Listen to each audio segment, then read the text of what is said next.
سب سے پہلی چیز، اگر آپ کا بندہ یا بندی جس سے آپ شادی کرنا چاہتے ہیں وہ پرسنل گروتھ کے لیے کمیٹڈ نہیں ہے، آپ اس بندے کے ساتھ اس کی کسی غلطی کے بارے میں بات نہیں کر سکتے لڑائی یا کانفلکٹ کے بغیر، تو یہ ایک میجر ریڈ فلیگ ہے. یہ ایموشنل امیچورٹی کی نشانی ہے، یہ نارسسسٹک ٹریٹ ہے، یہ ایک ٹاکسک پرسن کی نشانی ہے.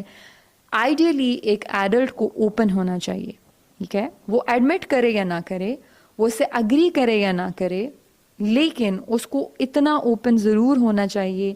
کہ آپ اس کے ساتھ اس کی غلطی کے بارے میں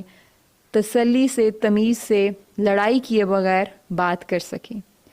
یعنی ایسا بندہ جو شادی سے پہلے اس چیز کے لیے تیار نہیں ہے کہ آپ اس کو کبھی بھی اس کی غلطی بتا سکیں اور وہ اس کو تحمل سے سن کے رسپونڈ کر سکے رادر دین کہ وہ ریاکٹ کرے. واٹ ڈو یو ایکسپیکٹ کہ آپ اس بندے کے ساتھ جب پوری زندگی گزارنے کا سوچ رہے ہیں کیسے